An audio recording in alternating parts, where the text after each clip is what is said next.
بالله من الشيطان الرجيم. بسم الله الرحمن الرحيم. الحمد لله الذي لا يبدو من حقه القيوم ولا يبدي نعماء العدون ولا يبدي حقه المجتهدون الذي لا يدركه الهمم ولا يناله قوس الفتن الذي ليس لصحته حد محدود ولا نعت موجود ولا وقت معدود ولا جل ممدود فطر الخلائق بقدرته ونشر الرياح برحمته ثم الصلاة والسلام والتحية والإكرام على السيد النبي الأمي العربي الهاشمي القرشي المكي المدني اللطيف والطعامي السيد البهي والسراج المضيء الكوكب الدري صاحب المقارب السكينة المدفون بعبد المدينة العبد المعجب ورسول المصدق المصطفى الامجد والمحمود الاحمد حبيب اله العالمين وخاتم النبيين وشفيع المذنبين ورحمة للعالمين أبي القاسم محمد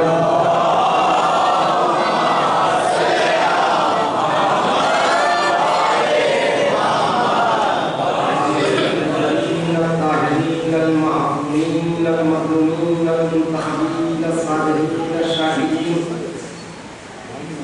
واللعنة الدائمة على أعدائهم وخاف بحقوقهم ومنذر فضائلهم ومناقبهم ومصائبهم وعظمتهم وولايتهم أجمعين من يوم لا إله من يوم ظلمهم إلى يوم الدين.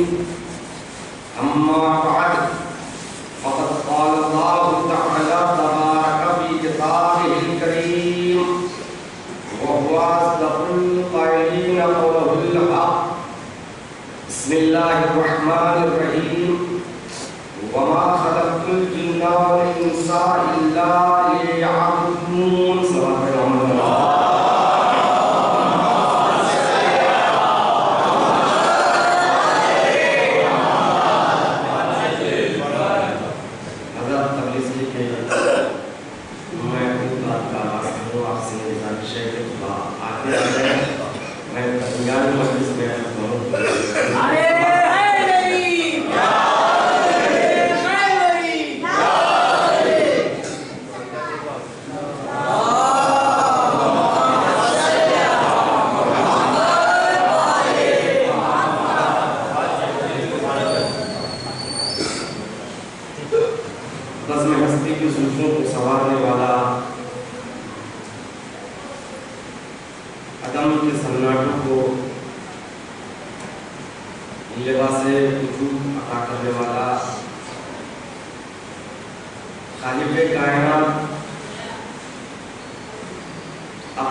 یعنی کربلا کو ہر رخ سے دیکھنے اور پڑھنے کی ضرورت ہے. عزیزان محترم، معراج عبدیت کربلا کی دیکھنا ہے تو جو عبد حقیقی کربلا کے میدان میں ہے اس کی بندگی، اس کی عبودیت، اس کی عبدیت کو دیکھنا ہے تو صرف شخصیت امام حسین بن علی کو میدان کربلا میں محصور نہیں کیا جا سکتا۔ کربلا سے پہلے مدینے سے بلکہ تاریخ ولادت ہی سے اس شخصیت کی کردار کو دیکھنے کی ضرورت ہے۔ جب تک رہبر اور لیڈر کا تعارف صحیح طور پر نہ ہو جائے اس وقت تک اس تحریک کو ہم سمجھ نہیں سکتے جس تحریک کو ہم دنیا میں عام کرنا چاہتے ہیں۔ تحریک کربلا کو سمجھنے کے لیے حسین بن علی کی شخصیت کو سمجھنا ضروری ہے، اور حسین بن علی کی شخصیت صرف اور صرف صبح سے لے کر ایک دوپہر میں محدود نہیں ہے۔ یوں تو معرفت کی منزل میں اہل بیت کو دیکھنا ہے تو تاریخ پیدائش ہی سے دیکھا جاتا ہے عمومی طور پر، لیکن ان شخصیتوں کے تعارف کو دیکھنا ہے تو اس وقت سے دیکھنا پڑے گا جہاں پر رسول اسلام یہ کہتے نظر آ رہے ہیں میں اس وقت بھی نبی تھا جب آدم معاوگل کے درمیان تھا، جب آدم کا وجود نہیں تھا اس وقت اہل بیت کا وجود تھا۔ اہل بیت عرش مکین تھے، اہل بیت اور ان کے ارواح طیبہ و طاہرہ عرش الہی پر تھے۔ معرفت اگر حاصل کرنا ہے تو آغاز یہاں سے اگر پہچاننا ہے تو نہ تاریخ ہمیں ساتھ دے سکتی ہے، نہ سیرت نگار ہمیں بتا سکتا ہے، نہ مورخ بتا سکتا ہے، بلکہ ولادت کے زمانے تک جو تاریخ ہمارے سامنے آئے گی وہ معصومین کے احادیث کے ذریعے آئے گی۔ صرف معصومین ہی بتا سکتے ہیں۔ جب ہم شخصیت کا صحیح تعارف کر لیں گے، آپ کے حقیقی کو پہچان لیں گے، پھر ہمیں کربلا سمجھنے میں دقت پیش نہیں آئے، پھر پتا چلے گا کہ کربلا معراج عبدیت ہے۔ عبدیت کیا ہے؟ عبدیت کسے کہتے ہیں؟ عزیزان محترم، مختصر اتنا عرض کروں انشاءاللہ آنے والی 3 منزلوں میں، 3 اور گفتگو میں عبدیت سے متعلق بہت سی باتیں آپ کے اذہان عالیہ تک پہنچانے کی کوشش کروں گا۔ عبدیت وہ حقیقت ہے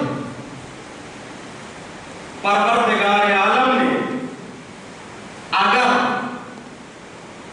معراج پر طلب کیا، معراج تک بلایا تو نہ رسول کو بلایا نہ نبی کو بلایا۔ آپ اور ہم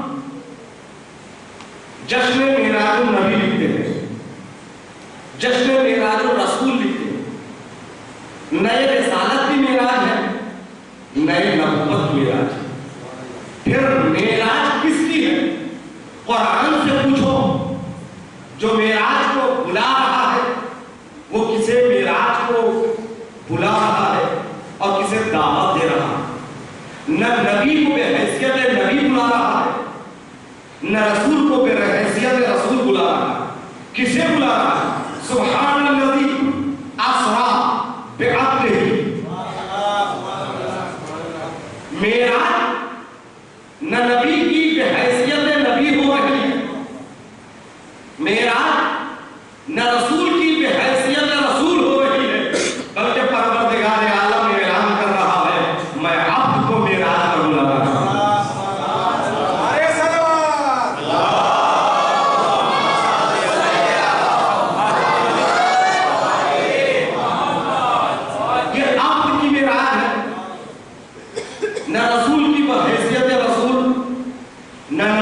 کے حیثیت نبی بلکہ آپ کو پروردگار عالم معراج پر بلا رہا ہے. تبھی تو معراج سے لوٹ کر جب رسول اسلام آئے تو ہمیں بھی بتایا تم بھی معراج پہ جا سکتے ہو. اگر یہ معراج رسول کی ہوتی تو صرف رسول جا سکتے, ہم نہیں جا سکتے. اگر یہ معراج نبی کی ہوتی تو صرف نبی ہی جا سکتے ہیں, ہم نہیں جا سکتے. رسول نے کہا کہ دیکھو نئے رسالت کی معراج ہے, نئے نبوت کی معراج ہے, قدرت بندے کو بلا رہا ہے, یہ ابدیت کی معراج ہے. لہذا اگر بندگی کا کمال تم میں موجود ہے تو تم بھی معراج پہ آ سکتے ہیں. رسول سے پوچھنے والے نے پوچھا ہماری معراج کیسے ہو سکتی ہے؟ رسول نے فرمایا الصلاۃ معراج المومن, الصلاۃ معراج المومن, بندگی اور نماز مومن کی معراج ہے. تو عزیزان محترم, معراج ابدیت کو حاصل ہو سکتی ہے. اگر اپنے اندر ابدیت ہے تو پھر ہماری معراج ممکن ہے. ایک سوال کرے محمد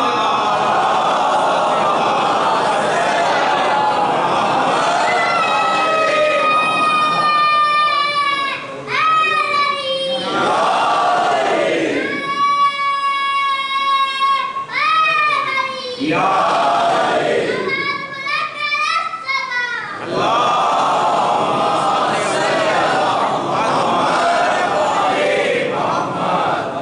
عزیزان محترم, انسان آپ اگر بننا ہے تو کیسے ممکن ہے؟ اور پروردگار عالم نے معراج پر آپ کو بلایا.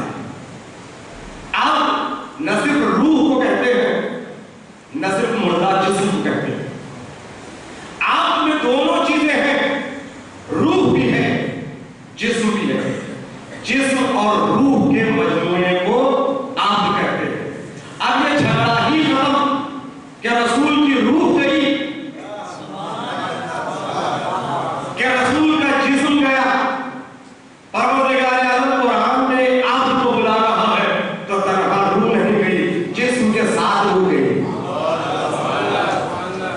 آپ کو بلا رہا ہے, آپ دو چیزوں کا مجموعہ ہے. آپ میں روح بھی ہے, آپ میں جسم بھی ہے. تنہا جسم کا نام عقل نہیں ہے, تنہا روح کا نام عقل نہیں ہے. جسم اور روح کے مجموعے کو عقل کہتے ہیں. میں نے ایک مجلس میں عرض کیا تھا جہاں روح کی بات ہے وہاں ایمان ہے,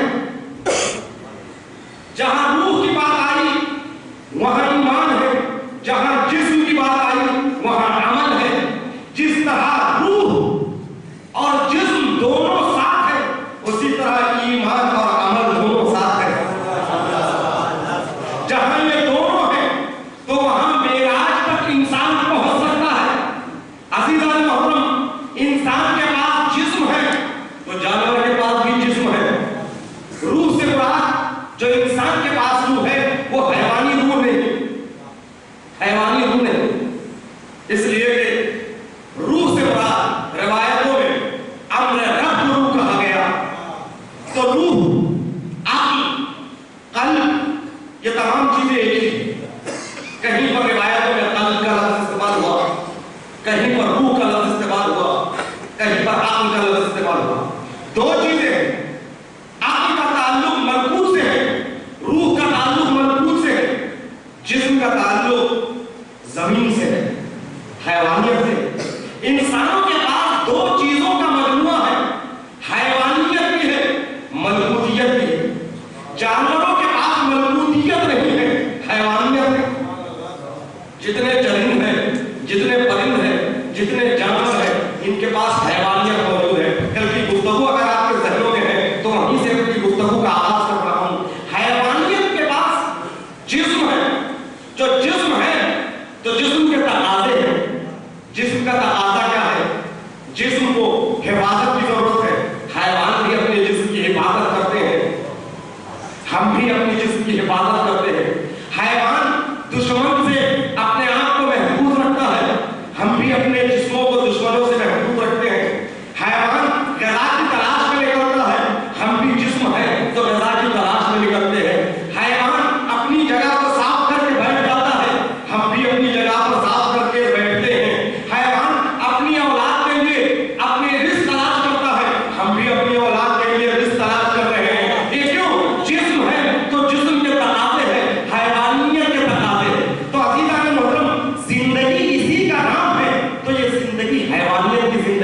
इंसानियत की जिंदगी नहीं,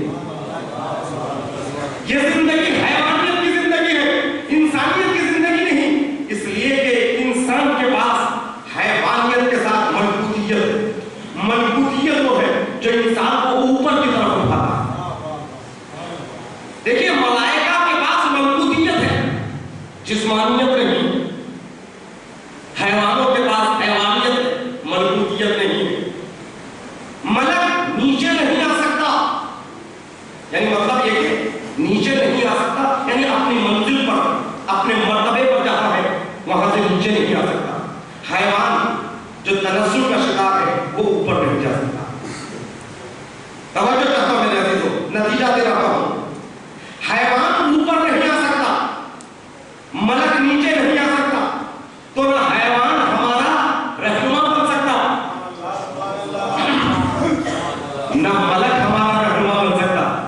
मलक अगर रहनुमा बनेगा तो हजरत इंसान यही कहेगा माबूद तो ऐसे तो रहनुमा बनाया, न किसे भूख लगती है, न किसे प्यास लगती है, न किसी को गोद में लेने की तमन्ना है, न किसी की गोद में जाने की आरज़ू है। माबूद इसके रोजों को देख कर मैं रोजा नहीं रह सकता, इसके नमाजों को देख कर मैं नमाजें नहीं पढ़ सकता। क्यों? इसलिए कि इसके पास हैवानियत है ही नहीं। जब हैवानियत नहीं है, जिस्म नहीं है तो प्यास नहीं है, भूख नहीं है, थकान नहीं है, शहवत नहीं है, तो इसकी इबादत मेरे लिए नमूने अमल नहीं बन सकती।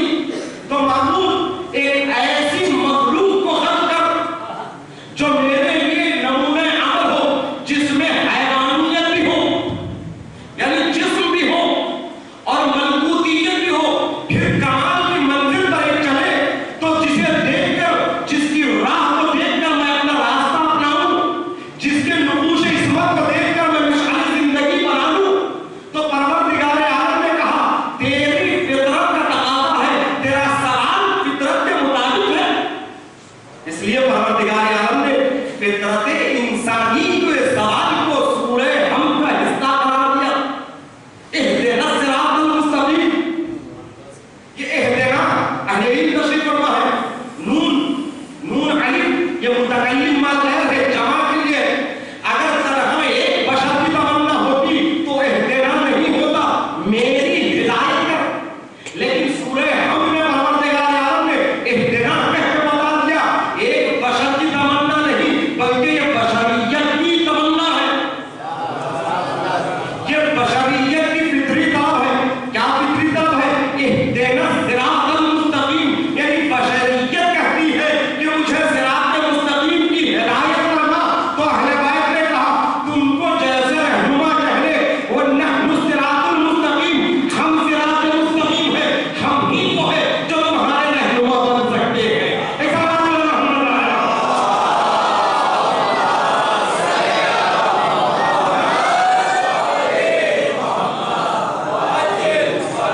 इससे बेहतर सलवात से मोहम्मद वाला।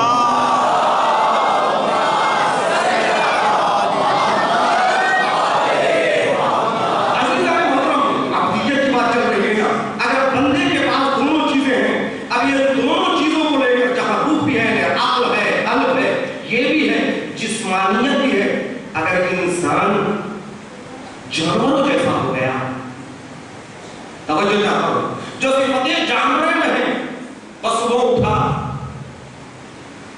अपने आप को साफ किया, कपड़े पहना, ऑफिस गया, रिश्ते हलाल के लिए लाया, बच्चों को खिलाया, पढ़ाया, सो गया, यही रूटीन है, तो शायद दुनिया की नजर में, मादी दुनिया की नजर में वो इंसान हो।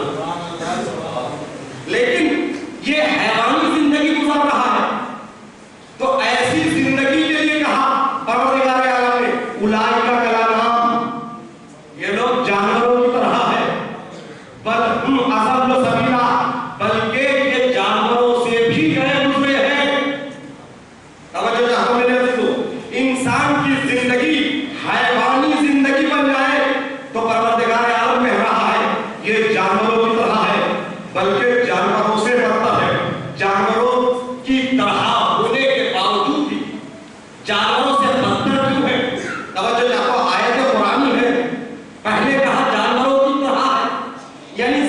जिंदगी जानवरों की तरह है, लेकिन तुम जानवरों से बदतर हो। क्यों? इसलिए कि जानवरों के पास जिस्म है मगर अक्ल नहीं है, मगर तुम अक्ल के बावजूद भी तुम जानवर ही की तरह हो, तो तुम जानवर से भी बदतर हो। अक्ल होने के बावजूद भी तुम जानवरों की तरह हो गए हो, तो जानवरों से बदतर हो। तो अज़ीज़ान मोहतरम, दो चीजें हैं इंसान के लिए, एक जिस्म है, एक मजबूतियत है। जिस्म के तकाज़े जमीन की तरफ खींचते हैं, मजबूतियत के तकाज़े ऊपर की तरफ बुलंद करते हैं। इंसान अपने आप को तकाज़ाए जिस्म के तहत कर लिया तो इतना गिर जाता है कि जानवरों से भी बदतर हो जाता है। अगर इंसान जिस्मी तकाज़ों पर अपनी अक्ल को गालिब ले आए, अब बुलंद होता है तो इतना बुलंद होता है, इतना बुलंद होता है, इतना बुलंद होता है कि एक मकाम पर आकर जिब्राइल भी कहते नजर आते हैं, एक कदम आगे बढ़ जाऊं तो मेरे पर चढ़ जाएंगे।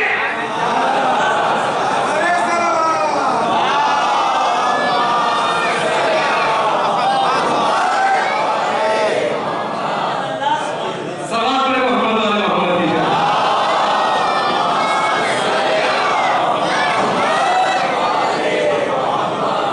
यह है मजबूतियत, यह है अक़ीदत, यानी जहां जिस्म के तकाज़ों पर अक्ल के तकाज़े गालिब आ जाए तो अबदियत इतनी बुलंद होती है और इतनी बुलंद होती है कि यहां आपने जिस्म के तकाज़े जब नीचे की तरफ खींचे तो आप जानवरों से बदतर हो गए, लेकिन मजबूती तकाज़े जब इंसानियत को, अबदियत को ऊपर की तरफ ले जाते हैं तो सैयदुल मलाइका रुक जाता है, कहता है इसके आगे मेरी मंजिल नहीं, पार चढ़ जाएंगे।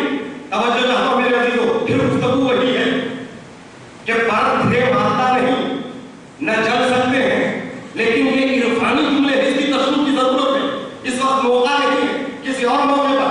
यानी जहां जिस्म के तकाज़े की दुनिया पर इंसान जानवरों से बदतर हो जाता है, रूहानी तकाज़ों की वजह से मलाइका से अफजल हो जाता है। यह है अक़ीदत। वमा खलक़ुल जिन्ना वल इंसा इल्ला लियअबुदून, मैंने जिन्नो इंस को खल्क़ नहीं किया मगर इबादत के लिए। जिंदगी, तवज्जो चाहता हूं मेरे अजीजों, थोड़ी देर मेरे साथ चले तो मैं नतीजा आपके सामने रखूंगा। जिंदगी, हम दुनिया में आए और एक है वसीला जिंदगी, तीसरी चीज है हदफ जिंदगी। जवानों के लिए अर्ज कर रहा हूं, बुजुर्ग से माजरत के साथ, एक है वसीला जिंदगी, एक है जिंदगी, एक है मकसद जिंदगी। वसीला जिंदगी क्या है? जिसकी वजह से जिंदगी चल रही है, यह है ग़िज़ा, ये खाना पीना, ये रोटी, ये क्या है? वसीला जिंदगी। ये खुद जिसमें हम हैं, ये सांसें जो ले रहे हैं, ये जिंदगी। अब सवाल यह है कि वसीला अफजल है कि जिंदगी अफजल है? एक जिंदगी है, एक वसीला जिंदगी। वसीला अफजल है कि जिंदगी अफजल है? बच्चा कहेगा जिंदगी अफजल। या लफ्ज़ों को बदल क्यों हो? हम खाने के लिए आए, हम खाने के लिए जी रहे हैं या जीने के लिए खा रहे हैं? अगर हम खाने के लिए जी रहे हैं, तवज्जो चाहता हूं, ये जिस्मियत है, ये जानवरों की जिंदगी। अगर हमारी जिंदगी नहीं, हम खाने के लिए नहीं जी रहे बल्कि जीना है तो खा रहे हैं, तो पता चला कि हमारी जिंदगी वसीले से अफजल है, तभी तो है। मुझे बहुत पसंद है मीठा, खुदा का खासा शुगर का मरीज हूं, मीठा बहुत चाहता हूं, बहुत पसंद है मीठा। बहुत से लोग हैं शुगर के मरीज है, परवरदिगार तमाम मरीजों को शिफा अता फरमा। शुगर के मरीज है, मीठे से बहुत शौक है, लेकिन खाएंगे नहीं। भाई एक तरफ जिंदगी है, एक तरफ वसीले जिंदगी, दो चीजें हैं। जिंदगी जीना है, मीठे से मोहब्बत है, ये वसीले जिंदगी है। तो अजीज़ान मोहतरम, शुगर का मरीज मीठे को नहीं खाएगा, जानता है मेरे लिए अब ये गज़ा वसीले जिंदगी नहीं है, ये जिंदगी को खत्म कर सकती है, ये जिंदगी को खत्म कर सकती है। तो अजीज़ान मोहतरम, आप ग़िज़ाओं में उन्हीं ग़िज़ाओं को लेंगे जो जिंदगी को आगे बढ़ा सकती है, वही रोटी खाएंगे जो जिंदगी को मुतवाज़िन मजबूत रखती है, वो ग़िज़ा नहीं लेंगे जिससे जिंदगी में खतरा आ जाए, जिससे इंसान बीमार पड़ जाए या बीमारी में इजाफा हो जाए। तो मुझे कहने दीजिए, जब जिंदगी अफजल है वसीले जिंदगी से, जब जिंदगी अफजल है वसीले जिंदगी से, तो अब आइए जिंदगी और मकसद जिंदगी, तो ये दोनों में कौन अफजल है? तीन चीजें मैंने बयान किया, वसीला, जिंदगी, मकसद जिंदगी। ये तीन चीजों में सबसे नीचे वसीला है, उसके ऊपर जिंदगी, उसके ऊपर मकसद जिंदगी। तीन चीजें, यानी वो रोटी नहीं खाएंगे, वो ग़िज़ा नहीं लेंगे जो जिंदगी के लिए नुकसानदेह है, जो जिंदगी को नुकसान पहुंचाती है, वो ग़िज़ाएं नहीं लेंगे। और जो चाहता हूं अज़ीज़ान मतलब बहुत जबरदस्त ग़िज़ा है, लेकिन मैं जो पेशेंट हूं, खुदा न खास्ता कोई हार्ट का पेशेंट है, लेकिन मैं शिकायत नहीं कर सकता, बहुत मोहब्बत है ग़िज़ा से। यानी ये ग़िज़ा आपको नुकसान पहुंचा रही है, पहुंचा सकती है, डॉक्टर जिस्म के भी मना कर रहे हैं, तुमको नहीं लेना है, यानी ग़िज़ा अपनी जगह है मगर तुम्हारे लिए नुकसानदेह, लिहाजा तुम उन ग़िज़ाओं को नहीं ले सकते जिन ग़िज़ाओं से जिंदगी को खतरा हो रहा है। अब जिंदगी से अहम मकसद जिंदगी है। मकसद जिंदगी क्या है? कुरान में परवरदिगार यही तो ऐलान कर रहा है, वमा खलक़तुल जिन्ना वल इंसा इल्ला लियअबुदून, मैंने जिन और इंस को खल्क़ नहीं किया मगर ये कि वो मेरी इबादत करें। यानी अबदियत है मकसद जिंदगी। तीन चीजें हुई हैं, एक वसीला है, एक जिंदगी है, एक मकसद जिंदगी है। तो वसीला से अफजल जिंदगी है, लिहाजा आप रोटी नहीं लेंगे जो नुकसान पहुंचाएंगे। अब अज़ीज़ान मोहतरम, अब जिंदगी से अहम मकसद जिंदगी है, अबदियत मकसद जिंदगी है। अगर आप अपनी अबदियत को जिंदा रखना चाहते हैं, अपनी इबादत को जिंदा रखना चाहते हैं, उबूदियत को जिंदा रखना चाहते हैं, उन ग़िज़ाओं से परहेज करो जो अबदियत को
है तो जिंदगी का खत्म, अबदियत खत्म हो जाए तो जिंदगी का हदफ खत्म।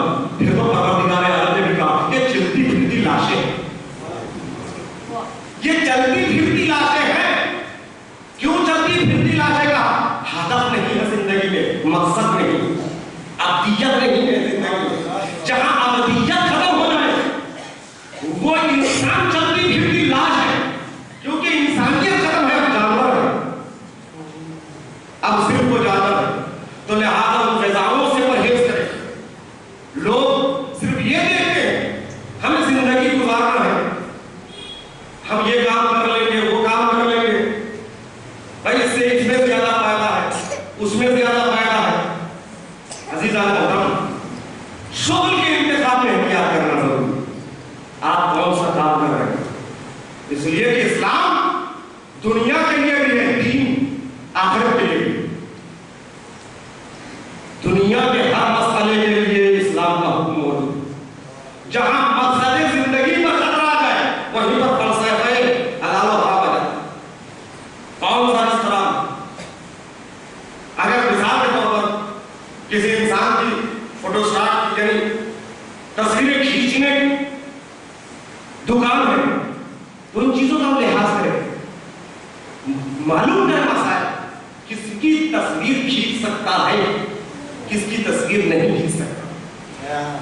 कैमरा है, किन शादियों में जा सकता है, अपने कैमरे को लेकर किन शादियों में नहीं जा सकता।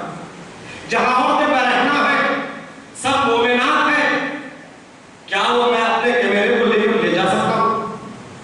अब अगर ऐसा किया और उससे मैं पैसा लिया तो ये हराम पैसा। अब यहीं से पैसा इंसान के मकसद को खत्म करता। लिहाजा शुगल के इंतखाब में एहतियात करें, तलाश करो, हलाल शुगल मिलेंगे, हलाल शुगल में बरकत भी। अक्सर लोग जो अपने रिस्क का गुनाह होते हैं वो इसलिए कि वो अपने रिस्क के इंतखाब के लिए शुगल के एहतियात करने में एहतियात नहीं करते। अजीज़ान मोहतरम जवानों, मेरे दोस्तों, हर बात को समझना है तो रिस्क हलाल का पेट में जाना जरूरी है। रिस्क हलाल उस वक्त होगा शुगल हलाल, नौकरी हलाल नौकरी हो। हराम नौकरियों से हासिल होने वाला पैसा वो हलाल नहीं हो सकता। चाहे लाख से मजलिस करो, बड़ी बड़ी महफिलें करो, बड़े बड़े शोरा को बुलाओ, तवज्जो चाहता हूं, लाख खर्च करो। ऐसे ही है जिस तरह मैं किसी के घर में डाका डालूं, लाख रुपए ले आऊं और लाख रुपए से मैं मजलिसें करूं, माशाअल्लाह, तो क्या ये मजलिसें कबूल हो सकती है? क्या ये महफिलें कबूल हो सकती है? उसी तरह जिस तरह ये कबूल नहीं हो सकती, उसी तरह हराम शुगल से, हराम नौकरी से जो पैसा आता है वो पैसा हलाल खुद नहीं बना सकता है। एक हलाल है मोहम्मद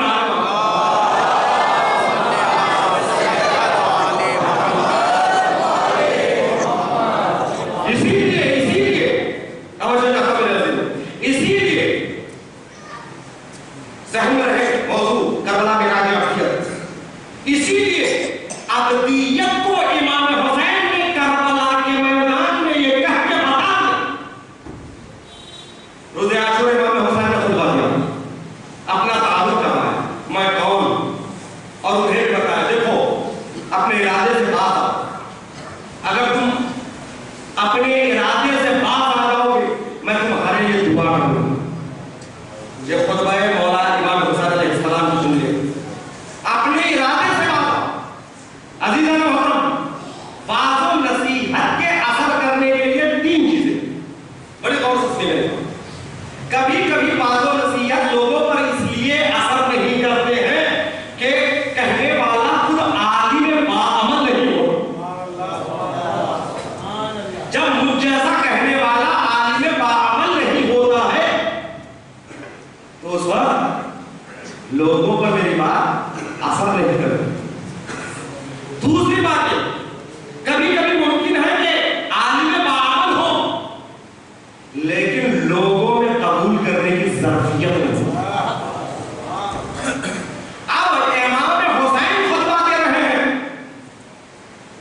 تو یہاں پر یہ کہنے کی ضرورت نہیں کہ نعوذ باللہ اس لیے اثر نہیں کر رہا ہے کہ کہنے والے میں کچھ کمی ہے. ارے کہنے والا تو ایسا ہے جس کے دامن کردار پر ترک اولاد دھبا تک نہیں. پھر مولا کی بات و نصیحت کا اثر لشکر شام پر کیوں نہیں ہو رہا؟ مولا کی کلمات کا اثر، بات و نصیحت کا اثر لشکر شام پر کیوں نہیں ہو رہا؟ مولا نے خود خطبہ تمام کرنے کے بعد جب کوئی ہدایت کے لیے آگے نہیں بڑھا تو مولا نے ایک جملہ کہا ہے، خطبے میں موجود ہے. مولا نے کہا تم پر میرے وعظ و نصیحت کا اثر کیسے ہو سکتا ہے؟ تمہارے پیٹ حرام سے بھرے ہوئے ہیں.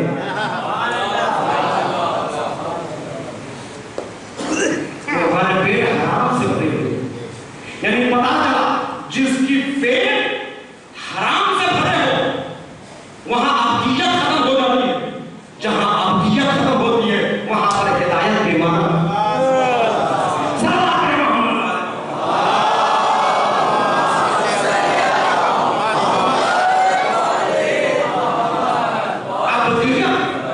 یہ تین چیزیں ہیں: وسیلہ، زندگی، مقصد زندگی. اس رزق سے اپنے آپ کو بچاؤ. علامہ اقبال نے خود کہا اے طائر لاہوتی اس رزق سے موت اچھی. اے طائر لاہوتی اس رزق سے موت اچھی جس رزق سے آتی ہے پرواز میں کوتاہی. جس رزق سے آتی ہے پرواز میں کوتاہی. جہاں جس رزق سے بلندیاں چھن جاتی ہے وہ رزق نہیں ہے، وہ زہر ہے. وہ رزق نہیں ہے، وہ زہر ہے. تو عزیزان محترم، آج کی مجلس کا خلاصہ اور پیغام یہی ہے. یہاں پر نوجوانوں کی تفصیل دیدار ہے. اعلیٰ تعلیم حاصل کریں گے، پھر اس کے بعد شغل کے انتخاب کے سلسلے میں احتیاط کرو کہ شغل کے ذریعے رزق حلال حاصل ہو سکتا ہے. جب رزق حلال حاصل کرنا شروع کر دیں پھر اس کے بعد جب آپ مال دولت جمع کرنے لگے تو پھر اس کے بعد حق فاطمہ کو فراموش نہ کریں. حق امام کو فراموش نہ کریں. رزق کو پاک کرنا ہے، اپنی مال کو پاک کرنا ہے. تو پھر زندگی میں خود سے نکالنا ہے. سال بھر کے بجٹ کے بعد پروردگار عالم نے کہا کو نہیں کہا کچھ نکالو. کہا پورا سال جیسے مرضی خرچ کرو، اپنے لیے، زوجہ کے لیے، بچوں کے لیے، بیٹے کے لیے، ایجوکیشن کے لیے، بیماریوں کے لیے، نئی نئی جائز خواہشات کے لیے. پھر سب خرچ کرنے کے بعد جس دن سے آپ مال دولت حاصل کرنا آپ نے شروع کیا ہے تجارت کے ذریعے، نوکری کے ذریعے، پھر لوٹ کر اس دن تک آپ سے پروردگار عالم نے کچھ نہیں کہا. جب آپ سب کچھ خرچ کرنے کے بعد سال بھر ختم ہو جائے، جو بچ جاتا وہ بھی پورا نہیں ہوگا. اس میں 20واں حصہ، 100 میں 20واں حصہ، خمس یعنی 5واں حصہ. 5 روپے ہے تو 1 روپیہ، 100 روپے میں 20 روپیہ، 1000 روپے میں 200 روپے. شرمو نہیں، اگر آپ نے 100 روپے ہی آپ کی بچت ہے تو 20 روپے ضرور خرچ کریں. میں 20 روپے کیا خرچ نکالوں؟ 20 روپے کیا خرچ نکالوں؟ اگر آپ کو ابھی سے اپنے بچوں کے لیے عادت ڈالنا ہے تو غلہ بھرنا شروع کیجیے بچوں کا. دیکھو بیٹوں کو کہے تعلیم کے لیے میں کب سے تمہیں کہہ رہا ہوں ہر مہینہ تم کو 20 روپے دوں گا، ہر دن دوں گا 5 روپے. تم خرچ کرو. سال بھر آنے کے بعد اس سے کہو کہ کتنا بچا ہے اس کا خرچ نکالو. اس طرح بچوں کو عادی کریں گے تو بچے خرچ کے عادی ہوں گے. عزیزان محترم، آج آپ کے سامنے یہ مولانا بیٹھے ہوئے ہیں. مولانا، میں آپ کے سامنے ایک طالب علم ہوں. مجھ جیسے اس وقت ہزاروں طالب علم ہیں جو ہندوستان سے مختلف ممبروں سے خطاب کر رہے ہیں. صرف ہندوستان کی بات کر رہا ہوں، پاکستان، لبنان، دنیا کے کونے کونے میں، ایران سے علماء خطاب کر رہے ہیں، ذکر اہل بیت کر رہے ہیں. 20 साल पढ़कर, कोई 10 साल पढ़कर, कोई 5 साल पढ़कर वहां से लौट रहा। आपको पता है मैं जो ईरान में 20 साल से हूं, मेरे माँ बाप मुझे पैसा नहीं भेजते हिंदुस्तान से, न हिंदुस्तान का कोई रईस मुझे पैसा नहीं भेजता पढ़ने के लिए। और मेरा खर्चा कितना, माहाना कम से कम इंडियन 30,000 रुपये मेरे घर का खर्चा। और मुझ जैसे हिंदुस्तानी छोड़ के 106 मुल्क के तल्लाक ईरान में पढ़ रहे हैं, और हर फैमिली के लिए 30,000 रुपये। ये तो खाने के लिए, जो एजुकेशन के लिए है, जो लाइट के लिए है, जो असातिज़ा के लिए है, जो नौकरों के लिए है, जो जगहों के लिए है, करोड़ों में खर्चा जाता है। पता है कहां से जाता है, कौन देता है? कोई रईस ज़्यादा भी नहीं दे सकता, कोई रईस ज़्यादा भी खर्चा बर्दाश्त नहीं कर सकता। फिर कौन देता है? यही जो मुतदय्यन अफराद जिनको ये फिक्र है कि हमें अब्दियत को बचाना है, जिनको ये फिक्र है कि हमें अब्दियत को मेराज की मंजिल की तरफ ले जाना है, तो रिस्क को पाक करना पड़ेगा। रिस्क को पाक करने के लिए साल भर गुजारने के बाद जो खुम्स निकालते हैं, खुम्स का माले इमाम जो आता है, तो हौदे आबाद है, मस्जिदें आबाद है, मसाजिद आबाद है, मदरसे आबाद है, जो कुछ है आज भी इमाम के माल का सदका है। हम खा रहे हैं और खिला रहे हैं।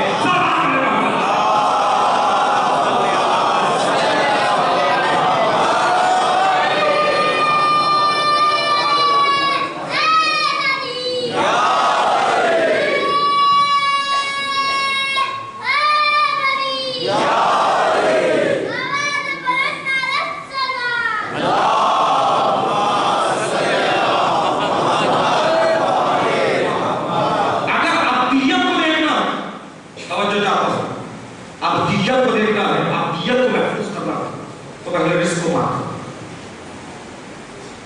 जब जरूरत पड़े रिस्क से जिंदगी को पार किया, इस्लाम पर जरूरत पड़े तो जिंदगी भी दे दी। रिस्क को पार करो, कुछ तो दो राहे खुदा में। अभी तुमसे जान नहीं मांगा गया, लहू नहीं मांगा गया, वसीला रिस्क को पार करो। इसलिए अब्दियत बहुत अहम है अज़ीज़ान मोहतरम। क्यों? इसलिए कि रसूल की रिसालत और नबूवत से ज्यादा अहम अब्दियत। क्यों? नमाज पढ़ते हैं, नमाज के आखिरी मंजिल में सलाम से पहले तशहुद में रसूल की शहादत में क्या पढ़ते हैं? अशहदु अन्ना मुहम्मदन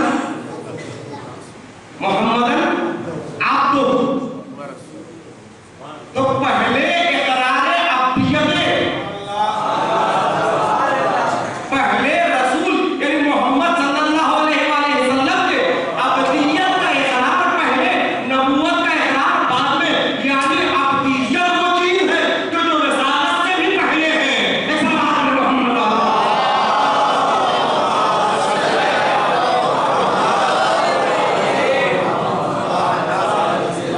अब्दियत को जिन चीजों से खतरा है, उन चीजों से अब्दियत को महफूज रखना। बहुत सी चीजें हैं, इंशाअल्लाह आने वाली मजलिसों में बयान करूंगा किन किन चीजों से अब्दियत को खतरा है। पूरे दुनिया से अब्दियत को खतरा है, रियासत तलबी से अब्दियत को खतरा है, तकब्बुर से अब्दियत को खतरा है। तवज्जो चाहता हूं, आखिरी मंजिल है, तकब्बुर से अब्दियत को खतरा है। क्यों? इबादत और है, अब्दियत और है। इबादत और है, अब्दियत और है। खुतबा खासिया नहजुल बलागा मौला फरमाते हैं, काना कद आबदा सित्तत आलाफ सना। शैतान जो है 6,000 साल अल्लाह की इबादत की। कोई तारीफ नहीं पढ़ो, नहजुल बलागा है खुतबा खासिया 6,000 साल।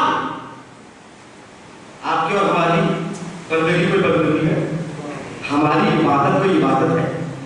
यानी 6,000 साल इबादत करके आबिद तो बना, लेकिन अब नहीं बना।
لوگ آپ کا احترام کریں گے، آپ احترام نہ کروائیں۔ لوگوں کو ہوتا مجھ جیسے چھوٹے ضرورت کے انسان چاہتے ہیں کہ سر پہ امام آ گیا، دوست رضا ہے، لوگ آگے بڑھ کے آئے اور مجھے سلام کریں۔ عزیزان محترم، جب دیکھنا کسی میں یہ چاہت ہے، توجہ چاہتا ہوں میرے دل، کسی میں یہ خواہش ہے کہ لوگ مجھے سلام کریں، میں کسی کو سلام نہیں کروں، تو وہاں پر مولا کی حدیث ہے، مولا فرماتے ہیں الکبر مع التکبر مالا، الکبر مع المتکبر مالا، یعنی کبر کرنا متکبر کے سامنے یہ عبادت ہے۔ تکبر کہتے ہیں کسے؟ علماء تشریف فرما ہے تکبر باب تفاعل سے، تفاعل جہاں پر زبردستی کے معنی لقد تقمص میں لیے، تکبر یعنی اپنے آپ کو زبردستی بڑا سمجھنا، کبریائی صرف خدا سے مخصوص ہے، اس لیے ہر وقت حکم ہے اللہ اکبر کہو، اللہ اکبر کہو، اذانوں میں ابتدائی اللہ اکبر سے انتہائی اللہ اکبر، اس کے علاوہ کوئی اکبر نہیں۔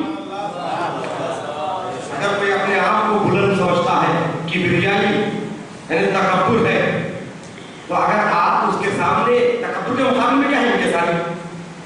اگر متکبر کے سامنے آپ جھک کر ملیں گے، انکساری سے پیش آئیں گے، تو اس کے تکبر میں اضافہ ہوتا ہے۔ جب آپ متکبر کے سامنے جھک کر ملیں گے تو اس کے تکبر میں اضافہ ہوتا ہے، اس لیے معصوم نے کہا اس کے سامنے جھک کر نہ ملا ورنہ اس کے تکبر میں اضافہ ہوتا جائے۔ الکبر مع المتکبر، یہ چیز ابدیت کو نقصان پہنچائے۔ اور بھی چیزیں کل کی مجلس میں عرض کروں گا، اتنا کافی ہے کہ کربلا میں راج ابدیت ہے، جہاں پر ابدیت کی اس منزل پر ہے، وہاں پر علی حسین کے ساتھ ایسے ساتھ ہے، سعید و زہیر کے اعلان کرتے ہوئے نظر آ رہے ہیں آقا ایک مرتبہ 70 مرتبہ ہمیں قتل کیا جائے اور 70 مرتبہ ہمیں جان دی جائے تو ہر مرتبہ یہ جان آپ کے لیے حاضر ہے۔ آزادارو، رونے کا مقام ہے، وہ اصحاب جن پر حسین کو ناز تھا، جن کے لیے حسین نے سب کو باہر کے ساتھ ہی کہا جیسے اصحاب مجھے ملے، نہ میرے نانا کو ملے، نہ بھائی حسن کو ملے، نہ بابا کو ملے۔ اللہ اکبر۔ عزادارو، جب کربلا کے میدان میں دشمن کا لشکر چوتھی محرم سے بڑھتا چلا گیا تو ایک مرتبہ شب عاشور سے پہلے کی منزل ہے، امام حسین چوبے خیمہ سے ٹیک لگائے کھڑے ہوئے، شہزادی زینب امام حسین کی خدمت میں آتی ہے اور فرماتی ہے بھیا دشمن کا لشکر تو بڑھ رہا ہے، کیا آپ نے اپنے اصحاب کو آزما لیا؟ کیا آپ نے اپنے اصحاب کو آزمایا؟ عزادارو، یہ بات کسی صورت حبیب کے کانوں تک پہنچتی، حبیب خیموں کے سامنے آتے ہیں، آواز دی اے انصار حسین ابن علی، امتحان کا وقت ہے، خیموں سے باہر آؤ۔ اے انصار حسین ابن علی، خیموں سے باہر آؤ، اب امتحان کا وقت ہے۔ حبیب نے آواز کو بلند کیا، علی اکبر آئے، قاسم آئے، اور محمد آئے۔ ایک مرتبہ حبیب نے دست ادب کو جوڑ کر کہا شہزادو میں نے بنی ہاشم کو نہیں بلایا، میں نے بنی ہاشم کو طلب نہیں کیا، میں نے انصار کو بلایا، شہزادو آپ واپس جا سکتے ہیں۔ اللہ اکبر۔ حبیب کی آواز دینے پر مسلم آئے، عابس آئے، شعزب آئے، بریر آئے، سعید آئے، سعداوی آئے، اللہ اکبر۔ جتنے انصار حسین ابن علی ایک مرتبہ باہر آئے، ایک مرتبہ حبیب نے خیمہ زینب کو کعبہ یقین بنایا، تلواروں کو نیام سے نکالا، سبے باندھ کر آگے بڑھ گئے۔ ایک مرتبہ حبیب نے اپنی تلوار کو اپنے گردن پہ رکھا، سر جھکا کر شہزادی کے خیمے کے سامنے اترا کہا، شہزادی محبتوں کا امتحان ہے یار، شہزادی آپ حکم فرمائیے، شہزادی حکم دیجیے، ہم اپنے ہاتھوں سے اپنے سروں کو قلم کر دیں۔ اللہ اکبر، زینب نے دیکھا کتنے چاہنے والے ہیں زینب کے، زینب بھروسہ ہے، حبیب موجود ہے، مسلم موجود ہے، اللہ اکبر 18 بنی ہاشم بھی موجود ہے۔ میں کہ آزاد آقو زینب کے دل سے پوچھو، جب 11ویں محرم کی صبح رمضان ہوتی ہے، جب سر سے چادر چھین لی جاتی ہے، اب نہ اکبر ہے، نہ قاسم ہے، نہ علی اکبر ہے، نہ اور محمد ہے، نہ حبیب ہے، نہ مسلم ابن اوسجا، آزادارو یقینا